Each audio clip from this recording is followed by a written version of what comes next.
Hello, नमस्ते, प्रणाम, सलाम। Welcome to Delhi mirror. कभी निवेश के नाम पर हाशिए पर खड़ा बिहार आज देश के बड़े उद्योग घरानों की पहली पसंद बनता जा रहा है।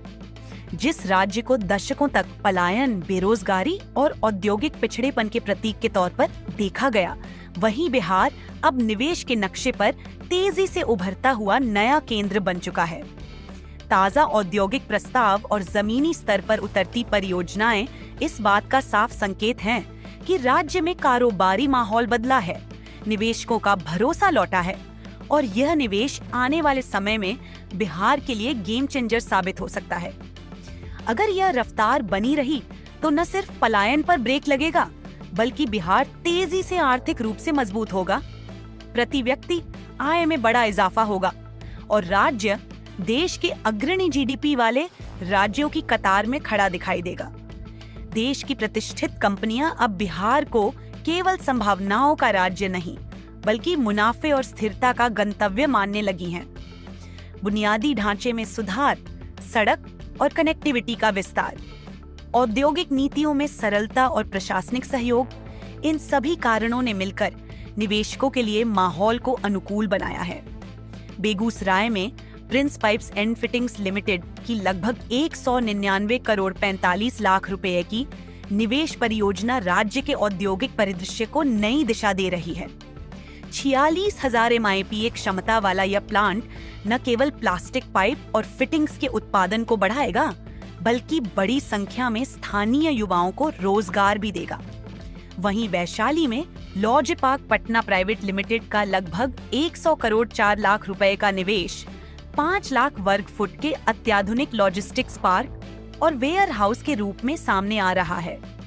यह परियोजना बिहार को ई कॉमर्स, सप्लाई चेन और ट्रेड हब के रूप में मजबूती देगी, जिससे व्यापार की रफ्तार कई गुना बढ़ेगी।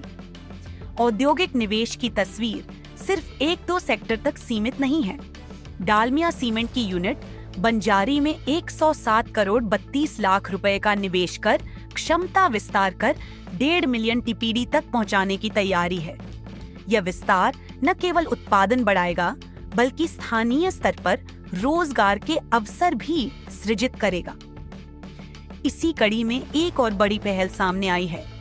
डालमिया सीमेंट लिमिटेड ने किशनगंज के ठाकुरगंज में stand alone cement grinding unit स्थापित करने के लिए TOR के लिए आवेदन किया है।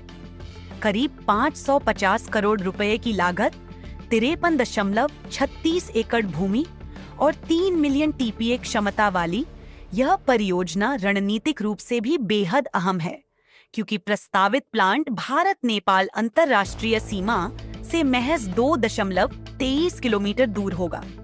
इससे न सिर्फ सीमावर्ती क्षेत्रों में आर्थिक गतिविधियां तेज होंगी, बल्कि अंतर्राष्ट्रीय व्यापार की संभावनाएं भी मजबूत होंगी। इन परियोजनाओं का सबसे बड़ा लाभ बिहार के युवाओं को मिलने वाला है। जब बड़े उद्योग राज्य में स्थापित होंगे, तो सीधे सीधे हजारों नौकरियां पैदा होंगी और अप्रत्यक्ष रूप से लाखों लोगों को काम मिलेगा।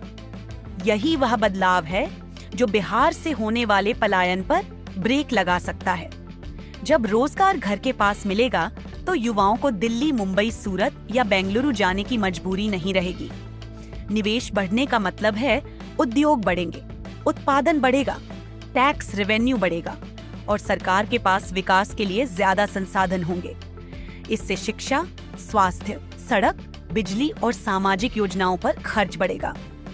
आर्थिक विशेषज्ञ मानते हैं कि अगर यही रफ्तार बनी रही, तो बिहार आने वाले वर्षों में देश के अग्रणी जीडीपी वाले राज्यों की कतार में खड़ा हो सकता है। प्रति व्यक्ति आय में भी उल्लेखनीय बढ़ोतरी संभव है, क्योंकि जब लोगों की आमदनी बढ़ेगी, तो जीवन स्तर खुद ब खुद ऊपर उठेगा। आज बिहार सिर्फ वादों का नहीं, बल्कि प्रदर्शन का राज्य बनने की दिशा में बढ़ रहा है। बेगूसराय, वैशाली, रोहतास और किशनगंज जैसे जिलों में हो रहा यह निवेश संकेत देता है कि औद्योगिक विकास अब पटना तक सीमित नहीं, बल्कि पूरे राज्य में फैल रहा है। अगर यही ट्रेंड जारी रहा, तो वह दिन दूर नहीं जब बिहार को पलायन के लिए नहीं, बल्कि निवेश, उद्योग और रोजगार के नए मॉडल के लिए जाना जाएगा। आज के लिए बस इतना ही। अगर आप यह वीडियो YouTube पर देख रहे हैं, तो हमारे चैनल को सब्सक्राइब करें और फेसबुक पर देख रहे हैं तो हमारे पेज को फॉलो करना ना भूलें। मिलेंगे नई जानकारी के साथ। तब तक देखते रहिए डेली मिरर।